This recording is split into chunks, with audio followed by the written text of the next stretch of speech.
Remember like Robin Hood? Okay, okay. They literally just take a sapling, tie a string to both ends, and pull it back. That would be called a long bow. So a long bow would look like this. Now a recurve actually has a little bit of a curve here and a little bit of a curve here, and then the string comes down like this. Okay, a recurve is not as primitive as a long bow.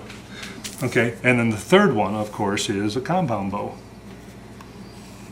which just has the pulleys or the cams. Now, and when I say pulleys, these are round, okay? The newer ones now have cams.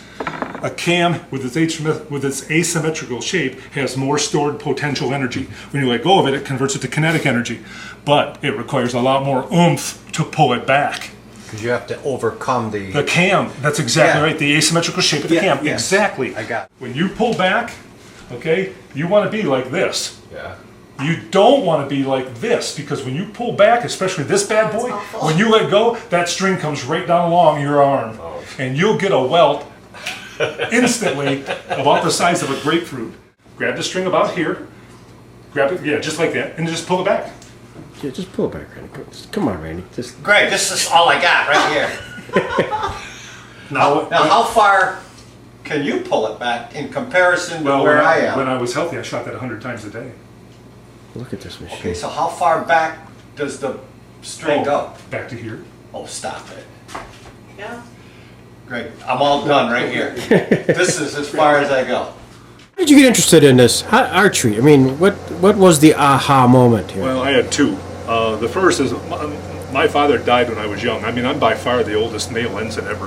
My father died at 38. My cousin died at 25. I mean, I've never, for 2 generations, nobody's made it past 54.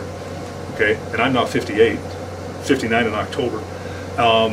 And the few memories I have of my dad, I mean, I didn't celebrate, but his 45th, the anniversary of his death, his 45th anniversary was back in May.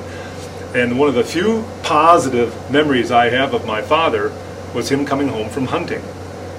And I thought that would be kind of cool. We fished together a few times. I got to go hunting with him one time, and it was the year he died. I got to go woodchuck hunting with him in April, and he died May 9th of 1970. And it was such a cool moment for me, and I only got to do it once with him, and I hated to give it up.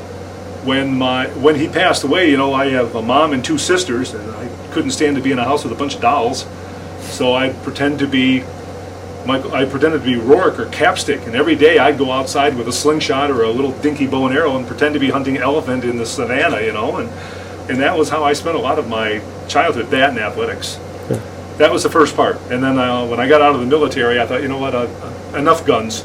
I'm a good hunter, I'm a good woodsman. Let's see if we can't kick it up a notch, because I can pull a trigger and watch an animal die 3/4 of a mile away.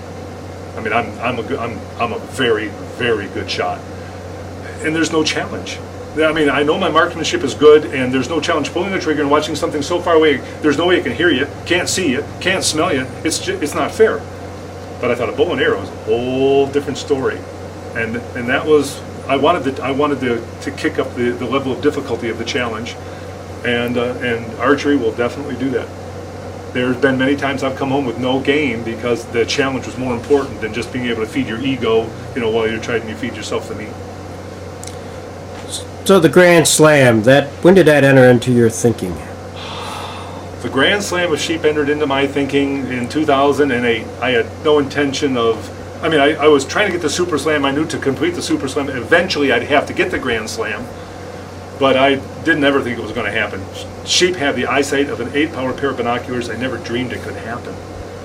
And, I got the Desert Bighorn on my first try, thank God, because it was a cost-prohibitive hunt. I told myself one time, I'll try it one time. If I don't get it, I'll move back to the other animals and we'll forget about the Super Slam. And when I got him, and I got back home and I found out that another sheep hunt, had become available because another hunter had to cancel, I thought, well, if I can afford it, I'll go. And Randy Ordina said I could, so I went.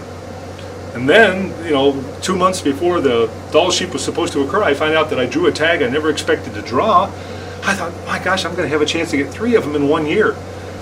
And then somebody called me up and said, Jake, we have a cancellation on a stone hunt. Would you like it? I thought, man, do I dare call Randy again? And I did. And he said, yeah, you can do it. Unfortunately, I left on my hunts July of 2008 and didn't get back from all those hunts until about November. So what are you doing to train now? What's a training mode for you? Right now, I'm actually, because I've shot such a high poundage bow for so many years, unfortunately, I'm starting to have some shoulder issues. And I had friends warn me about this, and I thought, you know what, life expectancy is not something that runs in my family. I thought, yeah, I'm gonna go for the gusto now, and I'll do the best I can with what I got. And I'm not training much. I mean, Nancy and I usually will do a lot of walking, okay, but I've got a knee that's starting to remind me. I've got a hip that's starting to remind me. I'm not the same guy I was 20 years ago. I'm not as active as I used to be. But the pronghorn hunt's 2.5 months away. I don't know if you guys noticed it or not. Did you see the target in the driveway? Yeah. Yes. Okay, it's under a tarp right now. But if I take the tarp off, that's a moose target. And I don't know if you looked at the front of the Honda or not. I did. Okay, I hit a deer 2 nights ago. Oh gosh. Okay, so I've probably done $2,000 of damage to my Honda, and I thought, why couldn't you just step out in front of me with a bow and arrow in my hand instead of costing me $2,000 on my Honda? But at any rate, so from a training perspective, in another couple weeks probably we'll take the tarp off the moose. We'll put the tarp back on in case it rains, but we'll practice shooting. Okay, again, you could hit one right here, and that's a dead moose all day long. But here you get penalized for the points on it. Now, if you look, this is all cut up. Yeah. Because I wasn't just using target tips. I was using my hunting broadheads. Because my approach was, hey, I'm not hunting with target tips, I'm hunting with hunting tips, and I used those for the last couple months of practice. Okay. But yeah, come on back, and who said 30? 30. Okay. Spot on. Boy, I'm out of shape. How do you feel?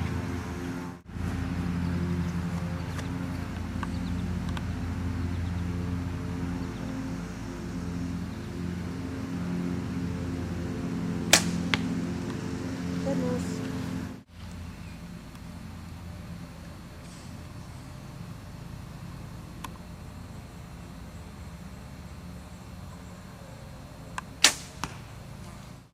But with a lung shot, man, they're out of breath instantly, and they panic and they drop. My neighbor's Doug Peterson, from Southern Tier Supply. Right. And in my heyday, when I was really trying to get the Super Slam completed, it's 110 yards from Doug's mailbox to the target. And I would practice anywhere from his mailbox all the way to the target. Okay? Wow. The only problem is I can't shoot on windy days, because one day I was shooting at 110 yards and the wind was whipping the sign, and when I shot, the sign blew in front of my arrow. I put an arrow right through the sign, the street sign, which is interesting because some local kid shot the sign with a bullet, and the bullet didn't go through the sign, but my arrow did. Wow. That'll show you the power of the bow. And the broadhead cut the sign. It literally cut the metal. That's how sharp those broadheads are. Crazy. That's what a 110-pound bow will do. Not only did it, but zoom in on it, not only did it put a hole in the sign, exactly, the razors were sharp enough. That. The razors cut the metal. Holy cow. Now, you guys can't use this against me with the Department of Public Works or anything, okay? No, statute of limitations is run. I don't want you calling the Department of Transportation and blowing me in on this now.